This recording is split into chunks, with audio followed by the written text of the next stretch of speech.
లోక్సభలో మహిళా రిజర్వేషన్ బిల్లును వ్యతిరేకించడంపై వరంగల్లో బీజేపీ మహిళా మోర్చా నిరసన చేపట్టింది. కాంగ్రెస్ నేత రాహుల్ గాంధీ దిష్టిబొమ్మను దహనం చేశారు. మహిళల అభివృద్ధిని కాంగ్రెస్ అడ్డుకుంటుందని బీజేపీ నేతలు విమర్శించారు.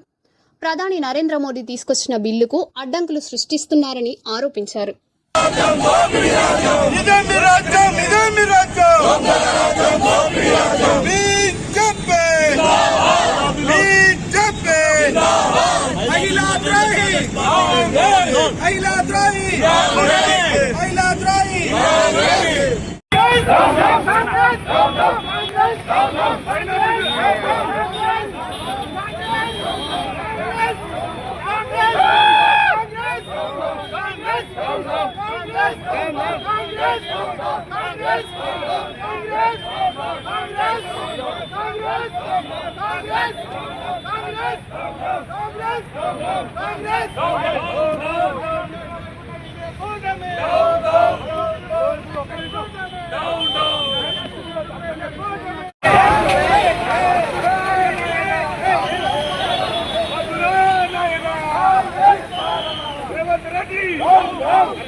ముందుకెళ్తున్న దూసుకుపోతున్న వేళ ప్రజలందరి సంక్షేమం కోసం నరేంద్ర మోదీ గారి నాయకత్వంలో మహిళా బిల్లును ప్రవేశపెడితే ఎన్డీ కూటమి అంతా కూడా కట్టగట్టుకొని అరబ్ దేశాలలో మహిళలను ఎంత చులకనగా చూస్తారో ఆ దేశాల వలె మన దేశంలో కూడా ఉండబడే ప్రజలందరినీ కూడా మహిళలను సగభాగం కంటే ఎక్కువ ఉన్న మహిళలను రిజర్వేషన్లో రాకుండా చూడడం కోసం ప్రయత్నిస్తున్న తీరును భారతీయ జనతా పార్టీ పక్షాన ఖండిస్తున్నాం.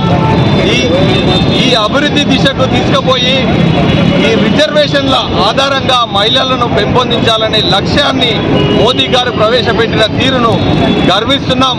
అదేవిధంగా ఈ ప్రజల సంక్షేమం కోసం పాలనా దక్షతలలో కూడా భాగస్వాములు కావాలని చెప్పి ఓ లక్ష్యాన్ని నిర్దేశిస్తే వికసిత్ భారత్ మహిళలతోటే సాధ్యమవుతుందని చట్టసభలో మహిళలకు అవకాశం కల్పించడానికి 33% రిజర్వేషన్ మా కోసం కల్పిస్తుంటే మా ఆత్మగౌరవాన్ని తాకట్టు పెట్టి ఆ బిల్లును అడ్డుకున్నారు కాంగ్రెస్ గవర్నమెంట్, ఎన్డీ గవర్నమెంట్ అని. ఓన్లీ చట్టసభలు అనేది సోనియా గాంధీకి, ప్రియాంక గాంధీకి వీళ్ళకే వర్తిస్తుందా? 70 కోట్ల మహిళల గౌరవాన్ని, ఆత్మాభిమానాన్ని వాళ్ళు కాలరాచేస్తారు. సో ఇలాంటి వాళ్ళ కోసం ఇప్పుడు ఎన్నో రాజ్యాలు కూలిపోయినాయి మహిళలతో పెట్టుకుంటే. నెక్స్ట్ కూడా ఈ దొంగల రాజ్యం, దోపిడీ రాజ్యం ఖచ్చితంగా కూలిపోతుంది. నెక్స్ట్ వచ్చే ఎలక్షన్స్లో మేమేందో మా మహిళా శక్తి ఏందో నిరూపిస్తాం. 2047 వికసిత్ భారత్ లక్ష్యంగా మహిళలందరినీ చట్టసభల్లోకి తీసుకుపోవాలి, 33% రిజర్వేషన్ ఇవ్వాలనే లక్ష్యంతో ఇలా పనిచేస్తుంటే ఎన్డీ కూటమి కావచ్చు, కాంగ్రెస్ ప్రభుత్వం అందరూ కలిసి మహిళల్ని ముందడికి రానియకుండా చేసే చర్యలందరినీ ప్రజలందరూ గమనిస్తూనే ఉన్నారు. ముఖ్యంగా మహిళా మనులందరూ గుర్తిస్తున్నారు. ఇదంతా ఖచ్చితంగా కాంగ్రెస్ పార్టీని పొందబెట్టే ప్రయత్నం చేస్తారు. మహిళా శక్తి అంతా కూర్చొని ఇప్పుడు 2028లో భారతీయ జనతా పార్టీ ఖచ్చితంగా తెలంగాణలో జెండా ఎగరవేయడం ఖాయం. ఈ వ్యతిరేక విధానాలని భారతీయ జనతా పార్టీ ఖండిస్తుంది. ఖచ్చితంగా మరొకసారి మోడీ గారి బిల్లును ప్రవేశపెడతారు. ఖచ్చితంగా చట్టసభల్లోకి మహిళల్ని స్వాగతిస్తున్నామని సందర్భంగా తెలియజేస్తూ, ఖబర్దార్ కాంగ్రెస్ నాయకులారా, టీఆర్ఎస్ నాయకులారా, గత 5 సంవత్సరాలుగా 10 సంవత్సరాలుగా మీరేమి మహిళలకు ఏమీ చేయలేదు, ఇక ముందు కూడా ఏం చేయరని ఈ మహిళా లోకం అంతా నమ్ముతుంది. ఖచ్చితంగా 2028లో కాంగ్రెస్ పార్టీని పొందబెట్టబోతున్నారు.